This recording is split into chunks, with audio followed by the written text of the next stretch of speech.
चलो बच्चों, let's read this question. The question says for the reaction, हमारे पास है nitrogen plus 3 hydrogen gives 2 NH3. हमारे पास इसके लिए एंथैल्पी दी हुई है -95.4 किलो जूल और एंट्रोपी दी हुई है -198.3 जूल पर केल्विन. ठीक है, हमसे बोला calculate the temperature at which गिव्स free energy change is equals to 0. Predict the nature of the reaction at this temperature and above it. The key concept for this question is, हमें ये देखना पड़ेगा कि गिव फ्री एनर्जी चेंज और enthalpy और entropy का क्या रिलेशन होता है. सी, अगर हम रिलेशन देखें तो हमारे पास होता है delta G is equals to delta H minus T delta S. ठीक, अब हमें ये देखना है कि जो हमारी गिव्स फ्री एनर्जी चेंज है वो जीरो कब होगा. तो अगर हमारे पास गिव्स फ्री एनर्जी चेंज जीरो हो जाएगा तो क्या होगा, हमारे पास जो डेल्टा एच होगा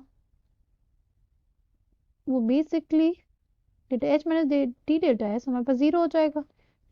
delta H is basically equals to T delta S. ठीक, यानी बेसिकली जो टेम्परेचर हमारे पास हो जाएगा वो हो जाएगा delta H by delta S.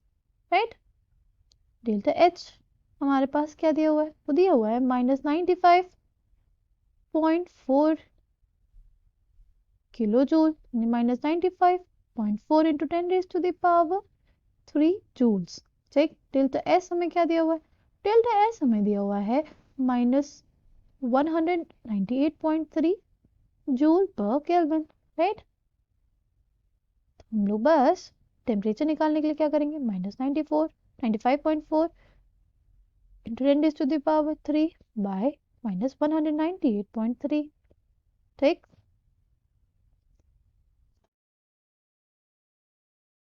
हमारे पास टेम्परेचर क्या आ जाएगा, temperature will come out to be 481.1 kelvin. ठीक है, अब हमारे पास टेम्परेचर निकल गया जिस पे डेल्टा जी जीरो हो जाएगा. ठीक, अब हमसे बोला है predict the nature of reaction at this temperature and above it. तो देखो हमारे पास अगर टेम्परेचर 481.1 केल्विन रहेगा तो हमारे पास जो रिएक्शन रहेगी will be in equilibrium, because इस टेम्परेचर पे हमारा डेल्टा जी जो है वो जीरो है. ठीक, और अगर टेम्परेचर से ज़्यादा हो गया तो क्या होगा, तो देखो delta G is equal to delta H minus T delta S. Right, अगर हम लोग देखें डेल्टा एच हमारे पास कैसी क्वांटिटी है, अगर हम लोग देखें जो डेल्टा एच है वो हमारे पास एक नेगेटिव क्वांटिटी है. कितनी वैल्यू है डेल्टा एच की हमारे पास, delta H is -95.4 kilo joule.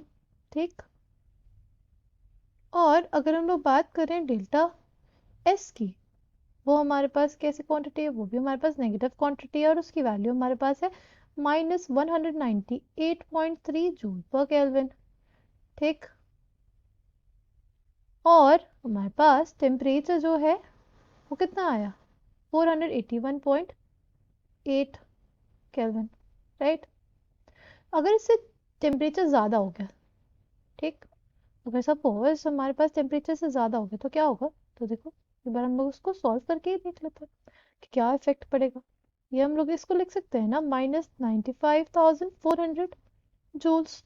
Right, minus suppose temperature हम लोग 500 केल्विन ले लिया तो 500 केल्विन इनटू हमारे पास -198.3 जूल पर केल्विन.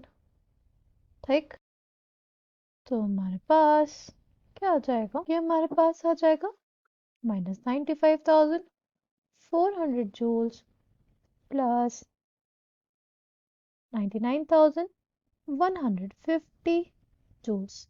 ठीक, ये जो क्वांटिटी आएगी हमारे पास क्या आएगी, पॉजिटिव ही आएगी, बिकॉज जो हमारे पास 99,150 है वो बड़ा है 95,400 से. राइट, तो डेल्टा जी हमारे पास पॉजिटिव आएगा, यानी हमारे पास जो रिएक्शन होगी ना वो नॉन स्पॉन्टेनियस हो जाएगी. ठीक है, तो जो रिएक्शन होगी वो हमारे पास क्या हो जाएगी, नॉन स्पॉन्टेनियस हो जाएगी, बिकॉज इसका जो डेल्टा जी है ग्रेटर देन वो जीरो हो रहा है. ओके, आई होप आपको ये बात समझ में आए हो। Thank you and all the best.